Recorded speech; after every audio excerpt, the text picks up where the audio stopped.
Dr. Elena Rodriguez rubbed her tired eyes and stared at the strange signal pattern dancing across her screen.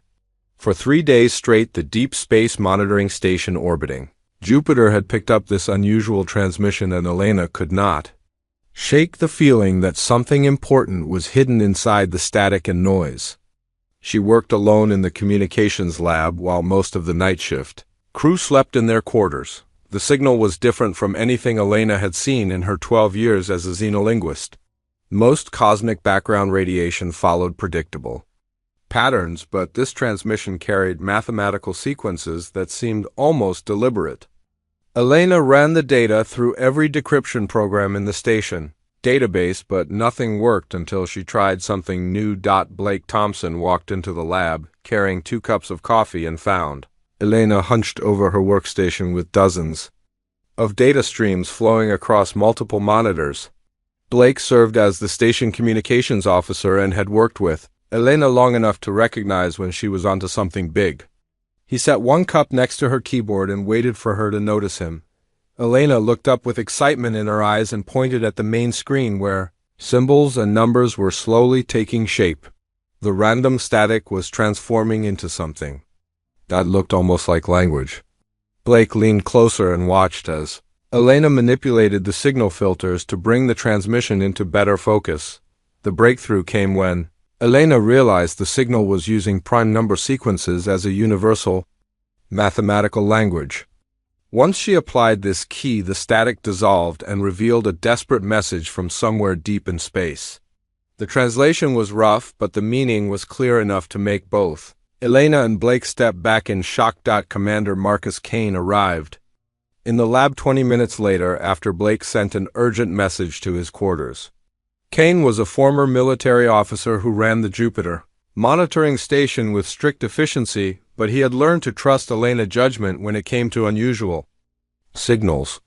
The 3 of them stood around Elena's workstation and read the translated message together. The transmission came from something called the Villani Republic and described an invasion by creatures known as the Dracthal Collective. The message painted a picture of systematic destruction as these invaders consumed entire worlds and enslaved any survivors they found useful.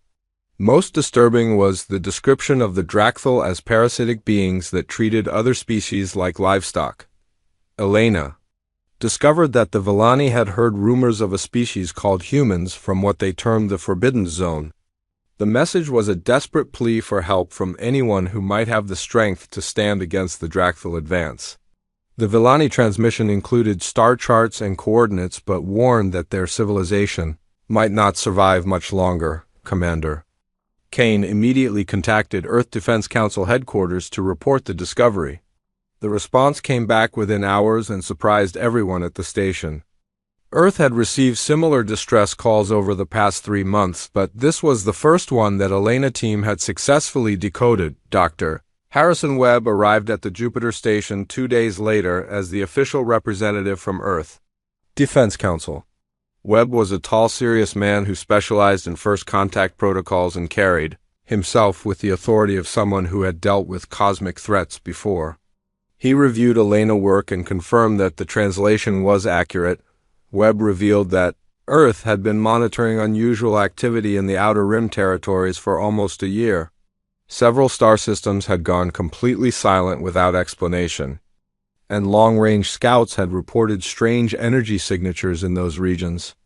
The Villani distress call was the first concrete evidence that something was systematically destroying civilizations. The most shocking revelation came when Webb explained why other galactic civilizations avoided the region around Earth. Humans lived on what the galaxy classified as a Class 12 death world, and most species considered humans to be extremely dangerous. Earth was surrounded by warning beacons that marked the entire solar system as a hazardous zone. Elena learned that the galactic community had developed detailed classifications for planetary environments and the species that evolved on them.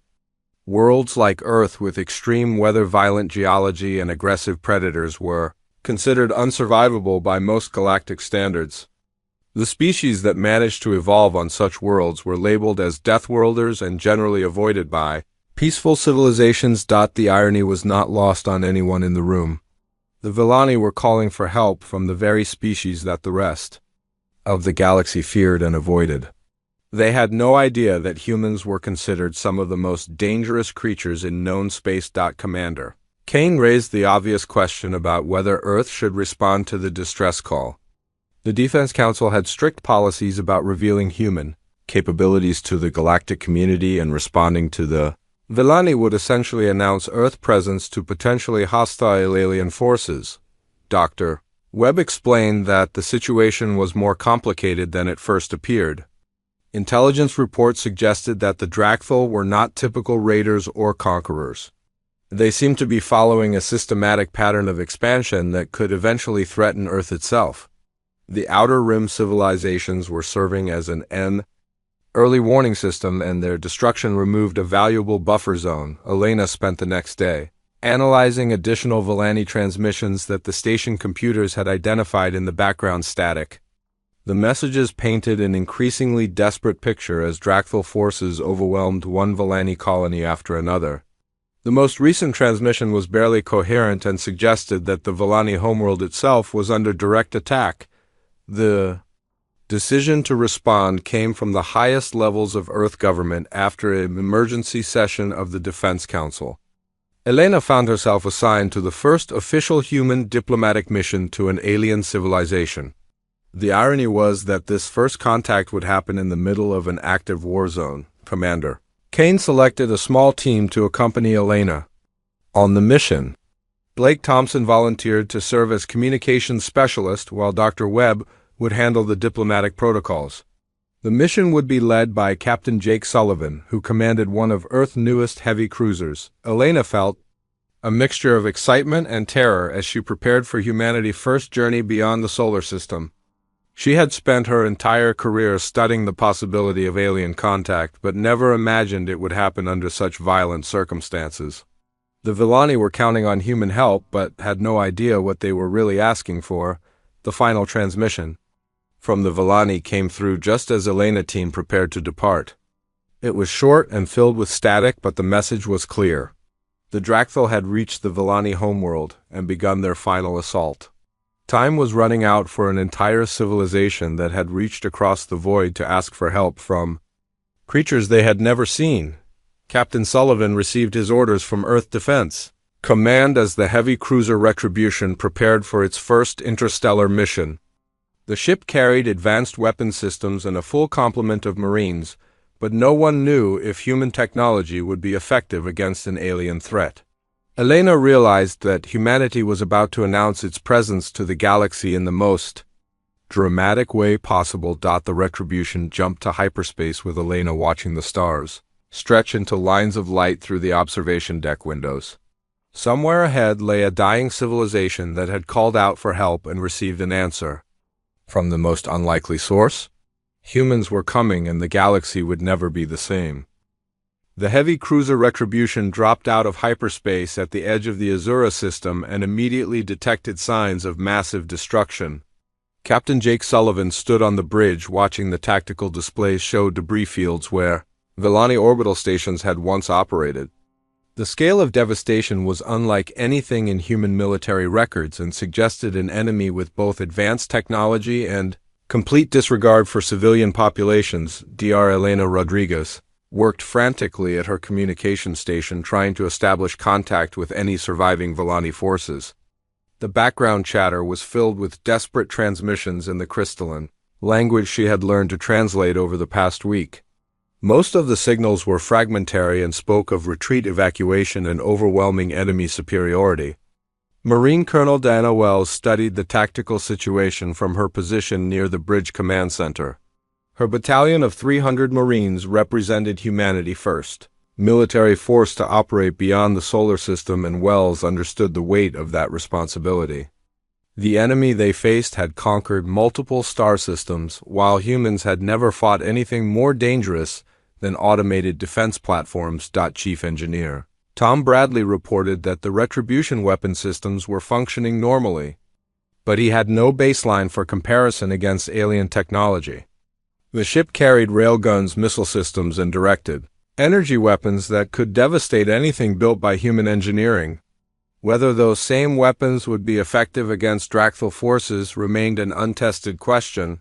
The first visual contact with Villani survivors came when Elena managed to establish communication with a refugee convoy fleeing the outer system.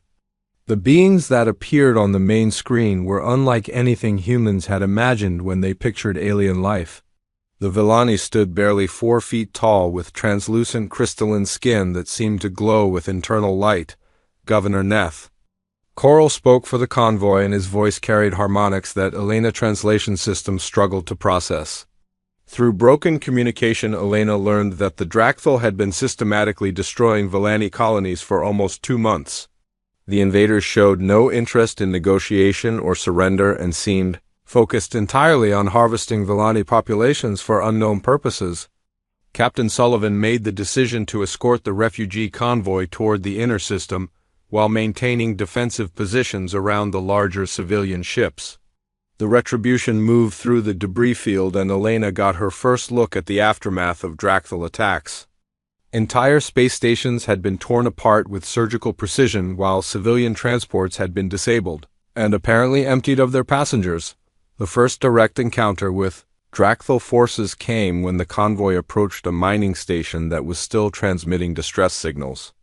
3 massive ships emerged from behind the asteroid facility and immediately opened fire on the refugee vessels. Elena watched in horror as the alien weapons tore through Villani shields like they were made of paper. The Dracthal warriors that appeared on the tactical displays were nothing like the fragile Villani. These creatures stood over 8 feet tall and wore armor that seemed to blend organic and mechanical components. Their ships moved with predatory grace and their weapons fired some type of energy that caused Villani hull materials to simply dissolve. Colonel Wells launched her Marines in assault shuttles before Captain Sullivan had even finished analyzing the enemy capabilities. The human response was immediate and violent in a way that surprised both the Villani and the Dracthal forces. Wells led the first boarding action against a Dracthal ship and discovered that close-quarters combat was something these invaders had never truly experienced. The Dracthal warriors were physically powerful and heavily armed, but they had evolved their tactics around fighting species that avoided direct confrontation. When human Marines stormed through their ship using explosives, flamethrowers, and kinetic weapons, the Dracthal response was confused and ineffective. Elena monitored the combat communications and realized that humans fought with a ferocity that even these galactic predators found shocking. The battle for the mining station lasted 6 hours and ended with complete human victory. The Dracthal ships were either destroyed or captured while their ground forces were eliminated to the last warrior.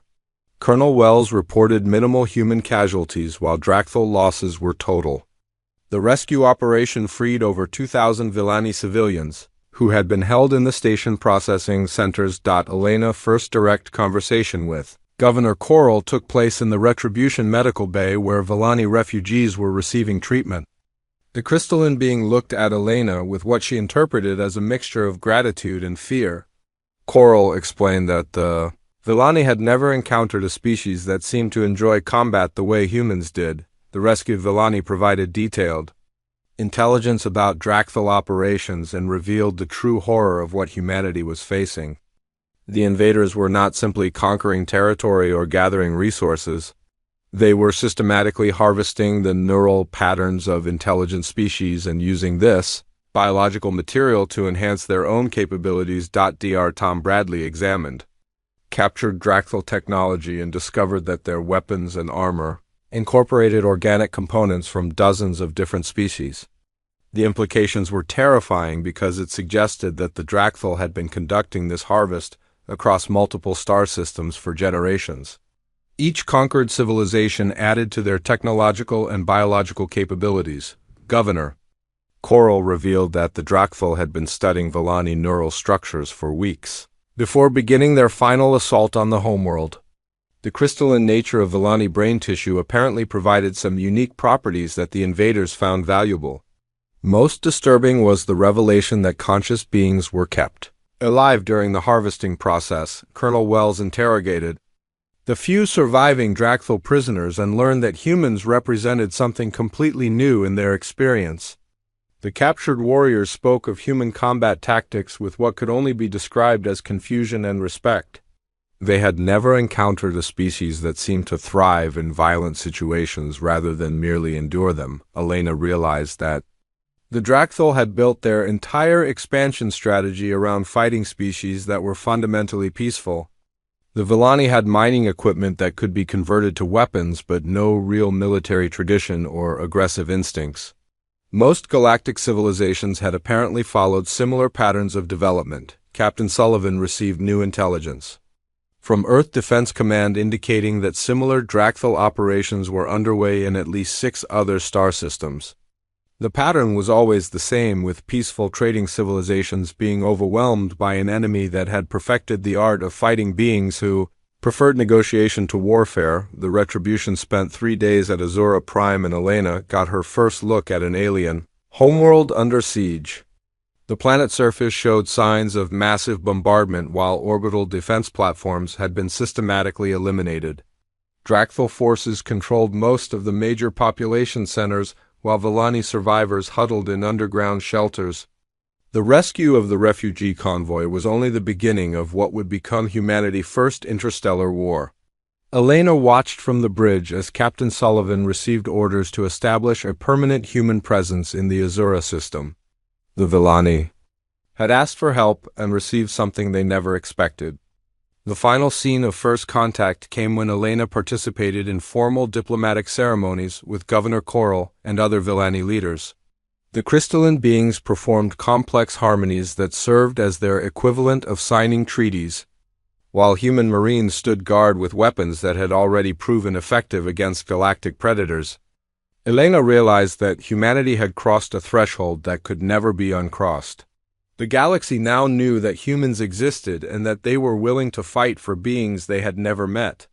The consequences of that knowledge would ripple across civilizations that had spent centuries avoiding the very conflict that humans seemed to embrace.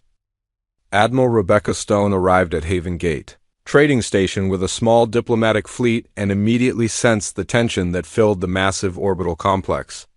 The neutral station served as a meeting point for dozens of different species and normally buzzed with commercial activity.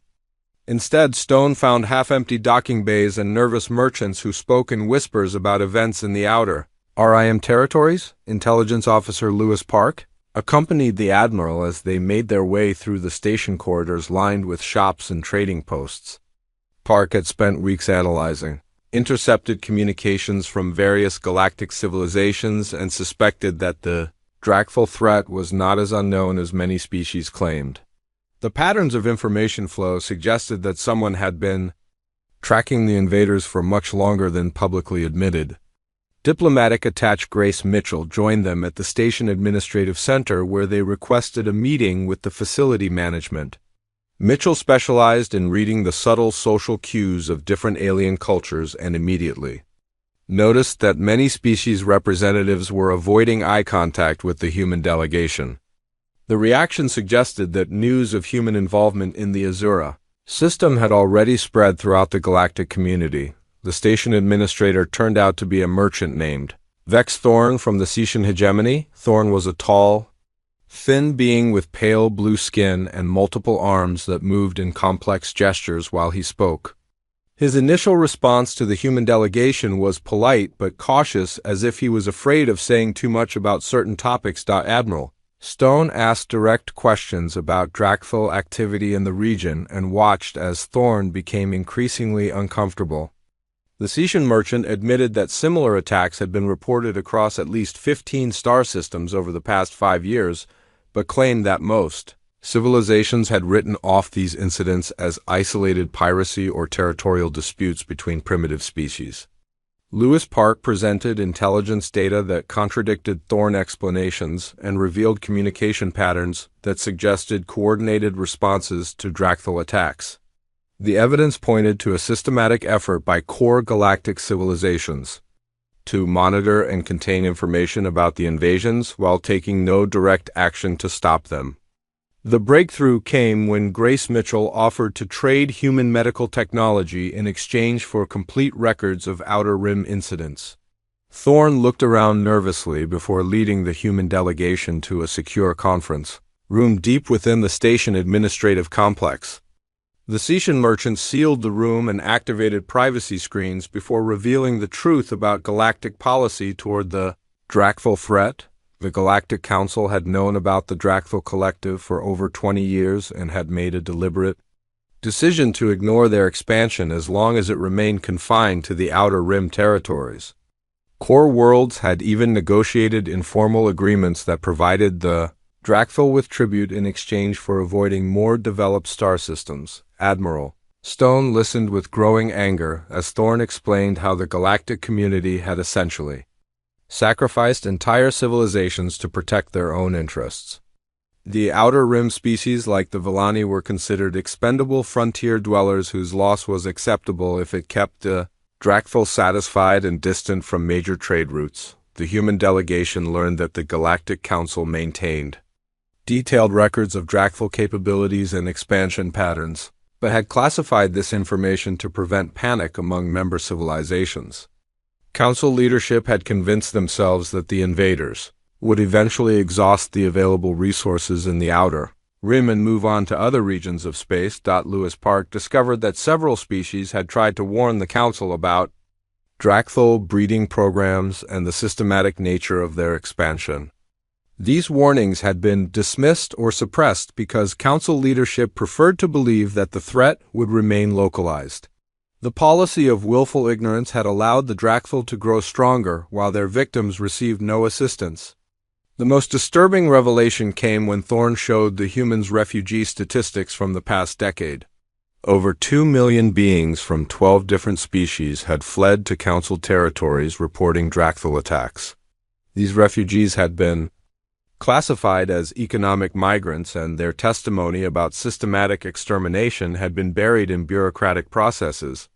Grace Mitchell interviewed several refugee groups living in the lower levels of Haven Gate Station and heard consistent stories of abandonment and betrayal. A young Trillian engineer named Coda described how his people had sent detailed intelligence about Drakthal technology to the Council only to be told that their reports were unsubstantiated and alarmist.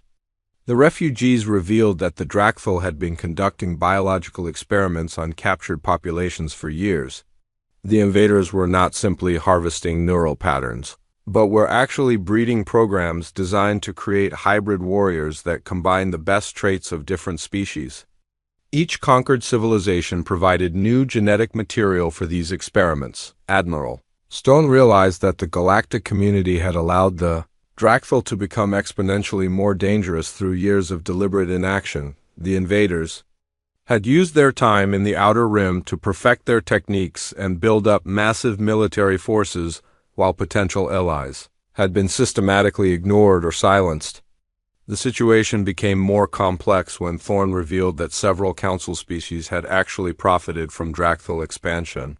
Companies had purchased salvage rights to destroyed star systems while others had acquired refugee populations as cheap labor.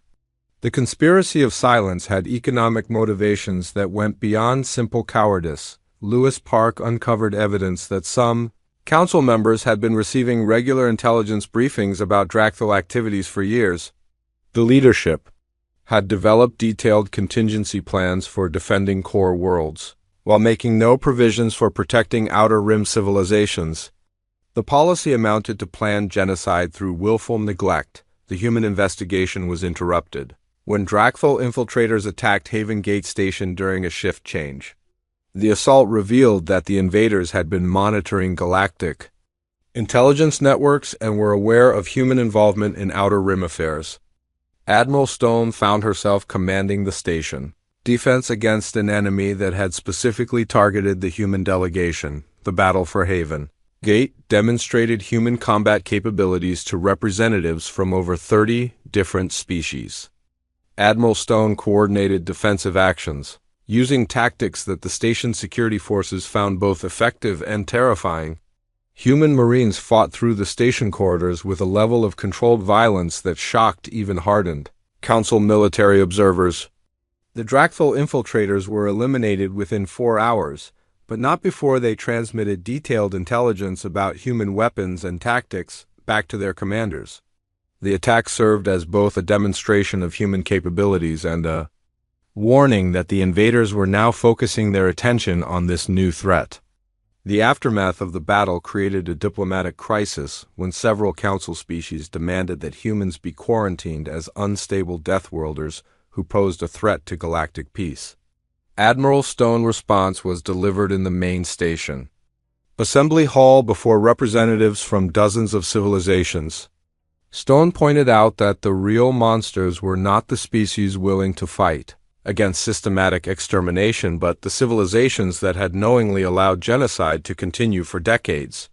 She offered the council a simple choice between accepting human help against the Dracthal or watching more civilizations fall while they continued to pay tribute to killers. The revelation that humans were aware of the tribute payments sent shockwaves through the council delegation. Lewis Park had intercepted communications that proved several major civilizations were still providing resources to the Dracthal in exchange for continued immunity from attack. The hypocrisy of the situation became impossible to ignore. Grace Mitchell presented evidence that the Dracthal had been using council tribute to fund their expansion and develop new weapon systems. The very civilizations that claimed to oppose the invaders had been directly financing their growth and technological advancement. The scope of the betrayal was staggering even by galactic political standards. Admiral Stone concluded her address by announcing that humanity would continue to assist Outer Rim species regardless of council approval. The humans had learned that they could not trust galactic institutions to protect innocent civilizations and would take whatever actions they deemed necessary to stop the Dracthal expansion. The final revelation came when Thorne privately warned Admiral Stone that the Dracthal had been studying human combat footage from the Azura system battles. The invaders were adapting their tactics specifically to counter human advantages and had begun developing new weapons designed to exploit perceived human weaknesses. The episode ended with the human delegation departing Haven Gate Station while council representatives debated whether to declare humans a galactic threat or accept them as necessary allies. Admiral Stone knew that humanity had burned bridges with the established galactic order, but had gained something more valuable in the form of refugee allies who understood that survival required action rather than diplomacy. General Nathan Cross stood in the command center of the assault carrier Nemesis and studied the tactical displays showing the Dracthal fortress world of Grimhold. The massive planet served as the primary processing facility for captured populations. From across the Outer Rim territories, and intelligence reports suggested that over 100,000 beings from dozens of species were held in the biomechanical harvesting complexes that covered the surface. Sergeant Rita Hayes briefed the assault teams on their mission objectives while checking the specialized equipment designed for close quarters combat in alien environments. Hayes had volunteered to lead the first wave of Marines into the Dracthal facility and understood that they would be fighting an enemy that had been specifically preparing to counter human tactics. Demolitions expert Carlos Viga worked with his team to prepare the explosive charges needed to breach the fortress defensive systems. The Dracthal had built their installation with multiple layers of protection that included energy shields, kinetic barriers, and automated weapon platforms. Viga calculated that they would need enough firepower to level a small city. Just to reach the prison complexes, the most unusual aspect of the assault force was the presence of Villani, volunteers who had learned human fighting techniques during their time aboard human ships. These crystalline beings had overcome their peaceful nature and requested permission to participate in the rescue of their captured people. General Cross had initially resisted their involvement but came to respect their determination and unique abilities. The Villani volunteers had discovered that their crystalline physiology allowed them to interface directly with Dracthal technology in ways that human equipment could not match. They could disrupt enemy shields and weapon systems by establishing harmonic resonances that caused mechanical failures. This capability made them invaluable for infiltration missions despite their physical fragility. Commander Lisa Park led the intelligence team that had spent weeks analyzing captured Dracthal communications and facility blueprints. The fortress world represented the pinnacle of Deathworld engineering and contained technologies that incorporated biological components from every species they had conquered. Park warned that they would face weapons and defenses unlike anything in human military experience. The approach to Grimhold required the human fleet to navigate through a debris field, created from the remains of destroyed ships from dozens of different civilizations. General Cross realized that they were flying through a graveyard that represented centuries of Deathworld expansion and conquest. The scale of destruction served as a reminder of what would happen if humanity failed in their mission. The first sign of Deathworld preparation came when the fortress defensive systems opened fire using weapons that seemed specifically designed to counter human tactics. The energy beams were tuned to frequencies that disrupted human electronic systems, while kinetic projectiles were designed to penetrate human armor configurations. The enemy had clearly studied human technology and developed countermeasures. Sergeant Hayes led her Marines through the initial breach in the fortress outer perimeter and immediately encountered Deathworld warriors equipped with new armor and weapons. The enemy had abandoned their traditional heavy assault gear in favor of lighter, more mobile equipment that allowed them to match human speed and maneuverability. The tactical adaptation was both impressive and concerning. The fortress interior revealed the true horror of Deathworld operations on an industrial scale. Massive chambers contained thousands of beings from different species connected to biomechanical devices that harvested their neural patterns while keeping them alive. The sight was so disturbing that several human Marines required psychological support before they could continue their mission. Carlos Vega discovered that the Deathworld had been experimenting with combining neural patterns from different species to create hybrid consciousness that possessed enhanced capabilities. The prison facility was not just a harvesting operation, but an active research center where the invaders were developing new forms of biological warfare. The rescue mission became significantly more complex when the assault teams encountered the Deathworld Queen Mother Shithkar in the central processing chamber. The massive creature had absorbed neural patterns and memories from every species. The Deathworld had conquered and possessed knowledge and abilities that spanned centuries of galactic civilization. Queen Mother Shithkar recognized humans as a genuinely unprecedented threat to Deathworld expansion and attempted to negotiate rather than fight. The creature offered to share advanced technology and biological enhancements in exchange for human cooperation in conquering the galactic core worlds. The proposal revealed that the Deathworld viewed humans as potential partners rather than just another species to harvest. General Cross rejected the negotiation attempt immediately, but the conversation revealed disturbing information about Deathworld long-term plans. The invaders had been systematically mapping the capabilities of every major galactic civilization and had developed specific conquest strategies for each species. Humans were the first civilization that had forced them to revise their fundamental assumptions about warfare. The situation became personal when Sergeant Hayes discovered that the Deathworld had been experimenting on human prisoners captured during earlier skirmishes at Azura Prime. The prison facility contained a specialized section where human neural patterns were being analyzed and incorporated into hybrid warrior programs. The sight of tortured human captives triggered a level of rage that surprised even veteran Marines. The resulting battle with Queen Mother Shithkar demonstrated why humans were considered the most dangerous Deathworlders in the galaxy. General Cross authorized the use of tactical nuclear weapons inside the fortress complex when conventional weapons proved insufficient against the creature-enhanced biology. The decision to use nuclear weapons in close-quarters combat was something that no other galactic species would have considered.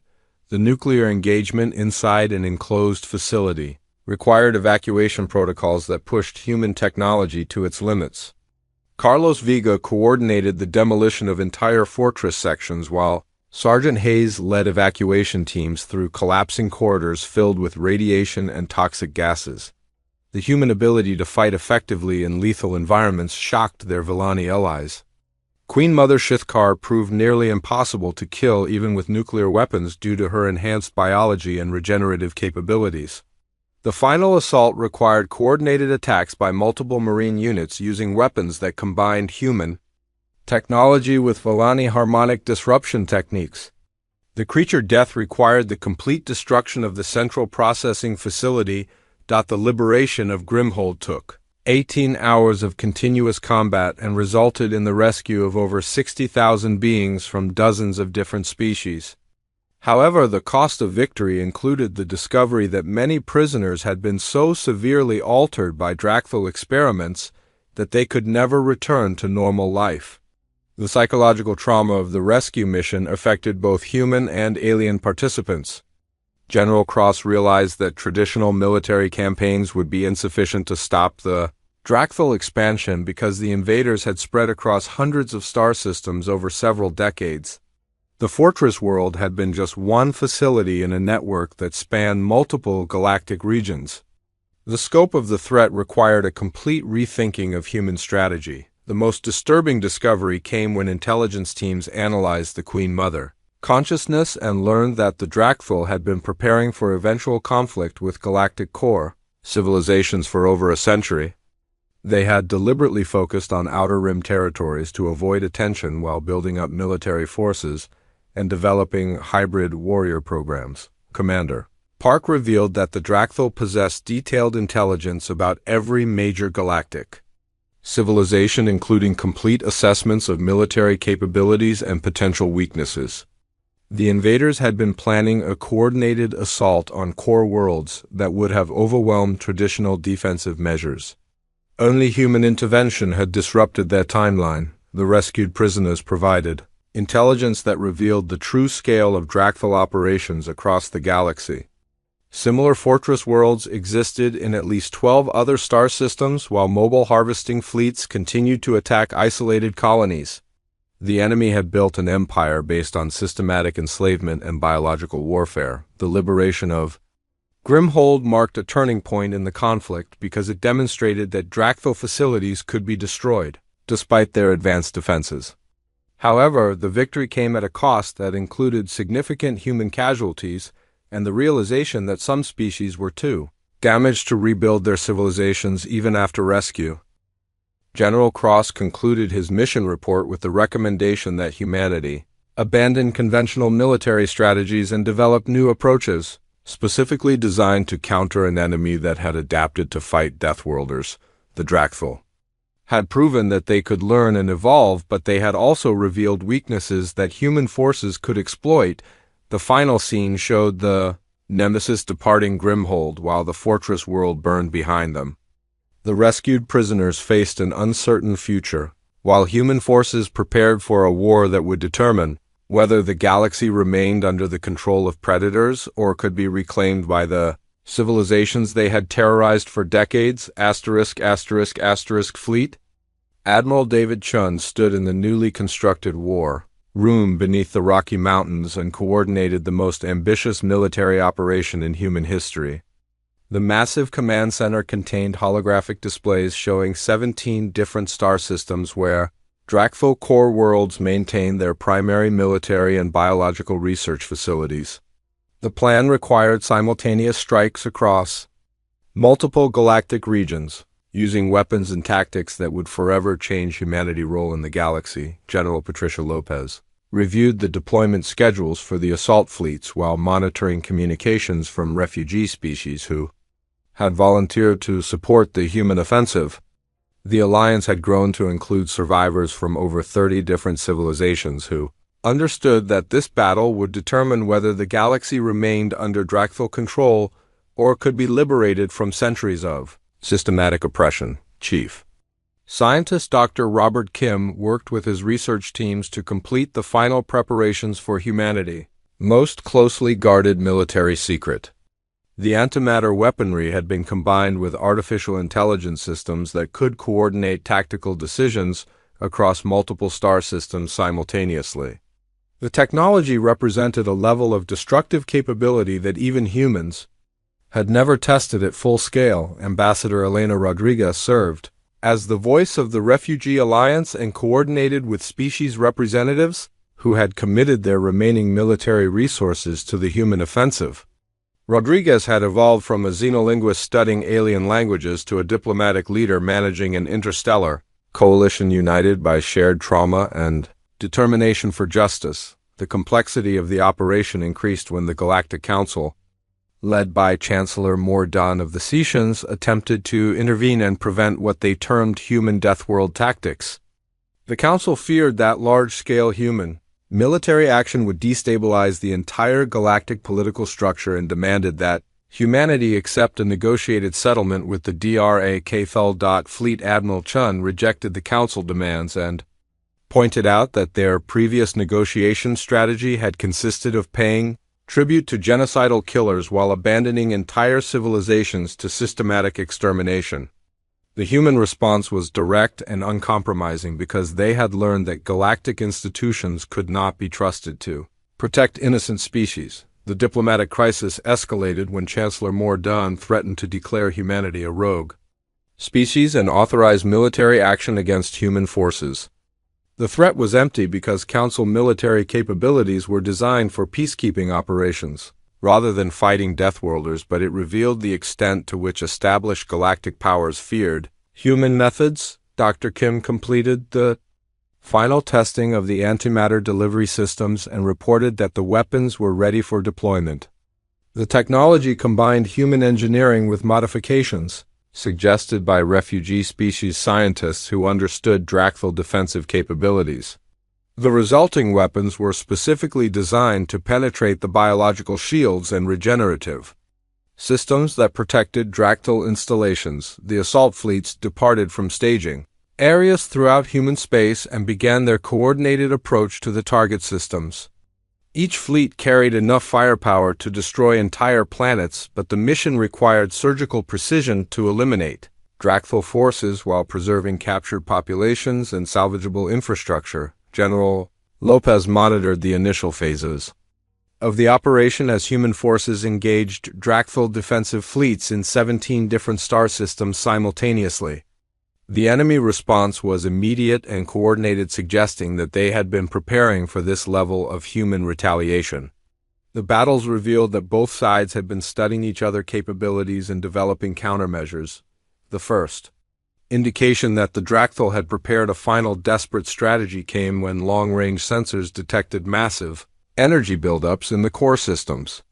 Intelligence analysis suggested that the enemy was preparing to trigger some type of biological weapon that could affect entire galactic regions. The threat forced human commanders to accelerate their attack timeline. The revelation of the Dracthal final gambit came when the Queen Empress Vex Thura activated the collective consciousness network that connected every member of her species across the galaxy. The biological weapon was not a traditional explosive device, but a psychic plague that could affect any species with neural patterns, similar to those the Dracthal had harvested over the centuries. Ambassador Rodriguez coordinated with refugee alliance leaders to implement emergency protocols that protected their populations from the psychic weapon. The countermeasures required species to temporarily sever their communication networks and isolate individuals who showed signs of neural contamination. The biological weapon represented the ultimate expression of Dracthal parasitic nature. Fleet Admiral Chun realized that conventional assault tactics would be insufficient against an enemy willing to destroy entire galactic regions rather than accept defeat. The human response required a level of sacrifice that even Deathworlders found difficult to contemplate. The mission parameters changed from liberation to complete elimination of the Dracthal threat regardless of cost. The turning point came when Captain Maria Santos volunteered to pilot the prototype stealth ship Vindication on a suicide mission into the Dracthal home system. The ship carried a stellar manipulation device that could trigger a controlled collapse of the system primary star. The explosion would eliminate the Queen Empress and sever the biological network that connected the Dracthal collective consciousness. Dr. Kim worked frantically to complete the stellar device while Santos prepared for a mission that had no possibility of survival. The technology required precise placement within the star corona and manual activation, because automated systems could not function in the extreme radiation environment. Santos accepted the assignment knowing that her sacrifice could save billions of lives. The final assault on the Drakthal core worlds began with coordinated antimatter strikes that overwhelmed the enemy defensive systems. Human forces fought with a desperation born from the knowledge that failure would result in galactic extinction. The battles were unlike anything in recorded history and demonstrated the full potential of Deathworld military capabilities. General Lopez coordinated ground assaults on fortress worlds while orbital bombardment eliminated Drakthal breeding facilities and research centers. The human forces showed no mercy because they had learned that the enemy viewed surrender as simply another tactical option. Complete elimination was the only strategy that could guarantee the safety of refugee populations. The psychic weapon began affecting galactic populations as Queen Empress Vex Thura increased the power of her collective consciousness network. Entire star systems reported population-wide neural disruption while communication networks failed across multiple civilizations. The Drakthal were willing to destroy galactic civilization rather than accept defeat. Captain Santos reached the Drakthal home system while the stellar device charged to full power. Her final transmission described a system filled with massive biological constructs that pulsed with the combined consciousness of the entire Drakthal species.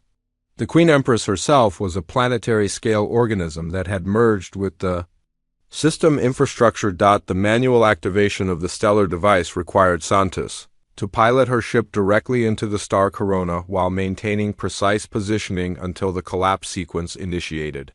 Her sacrifice triggered a chain reaction that propagated through the Drakthal biological network and caused massive system failures across their entire civilization fleet. Admiral Chen watched from the command center as the stellar collapse created shockwaves that disabled Drakthal forces throughout the galaxy. The death of Queen Empress Vex Thura severed the collective consciousness and left individual Drakthal warriors confused and disoriented. The coordinated resistance collapsed within hours of the home system destruction. The aftermath of the stellar collapse revealed the true scope of Drakthal operations across the galaxy. Human forces discovered over 200 fortress worlds and processing facilities that had been systematically harvesting intelligent species for centuries. The network of oppression was far more extensive than even the most pessimistic intelligence. Estimates had suggested. Dr. Kim analyzed the remains of Drakthal technology and learned that the species had been conducting biological experiments for over 1,000 years. They had systematically conquered and absorbed dozens of galactic civilizations, while the core worlds remained unaware of the threat. The conspiracy of silence had allowed genocide on an unprecedented scale. General Lopez coordinated the liberation of the remaining Drakthal facilities and discovered that many contained prisoners who had been held for decades. The rescued populations included species that the galactic community had assumed were extinct. The scope of the recovery operation required resources from across human space and allied civilizations. The political consequences of the human victory were immediate and far-reaching. The Galactic Council formally apologized to the refugee species and established the Outer Rim Protection Accords that guaranteed military support for frontier civilizations. The agreement acknowledged that the previous policy of willful neglect had enabled systematic genocide. Chancellor Mordaunt personally requested that humanity accept a permanent seat on the Galactic Council with special authority over military affairs. The proposal recognized that humans possessed both the capability and willingness to confront threats that other civilizations preferred to ignore. The galaxy needed Deathworlders to protect species that could not protect themselves. Ambassador Rodriguez accepted the council position, but with conditions that fundamentally changed galactic governance.